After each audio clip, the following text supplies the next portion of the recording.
Chapter 1. No Rest for the Weary. Shaking the sand off my feet, I walked into my small apartment. It had been a long day, and my evening swim was much needed. The ocean always calmed me when I was stressed. The last pickup had almost been the death of me, in more ways than one. That being said, I met my new best friend, Hope Harrington, whose life was changed, and all because I threw her to the floor and handcuffed her. But that was then, and this is now. As I walked into my living room, my phone rang, and I rolled my eyes when I looked at the caller ID.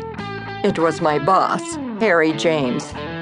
That wasn't his real name, but he thought it gave him status, so he used it for the bail bonding business, which was another story within itself. I almost didn't answer. I was tired and had been promised a few days off, and here he was calling me. "What do you want?" I asked when I answered. "Well, good afternoon to you too," Harry replied sarcastically. "I need for you to go to New Orleans and do a pickup for me." "Harry, I thought that was a joke. I'm on vacation," I said with exasperation in my voice. "So take it in New Orleans," he said with equal sarcasm. I rolled my eyes and watched out the window as the sun set. I couldn't fully appreciate the view of reds, oranges, and pinks as the sun kissed the ocean because Harry was whining in my left ear. I heard him say something about Marie Laveau, his latest jumper. Yes, her name was Marie Laveau. Apparently, her mother thought she was some kind of voodoo priestess, descended from the one and only Marie Laveau from New Orleans. She wanted her daughter to carry on the family tradition. However, the only thing the daughter carried was several sexually transmitted diseases and bad genes.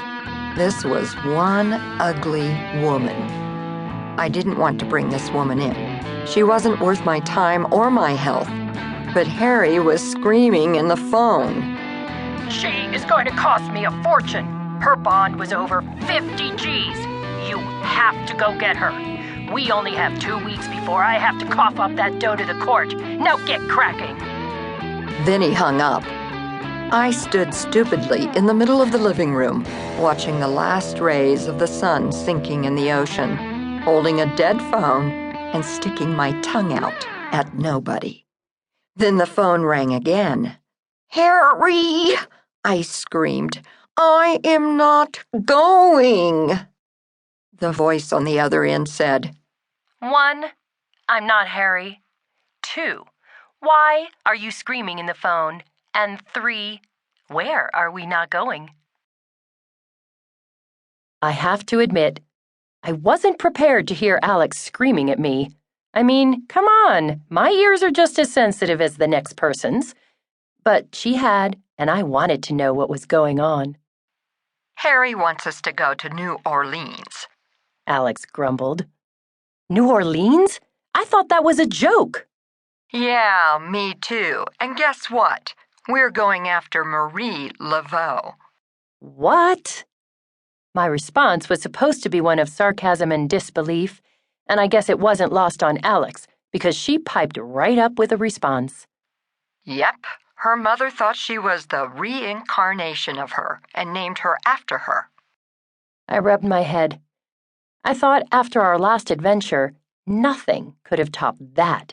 But now, to be chasing Marie Laveau? Please. I guess I shouldn't be surprised.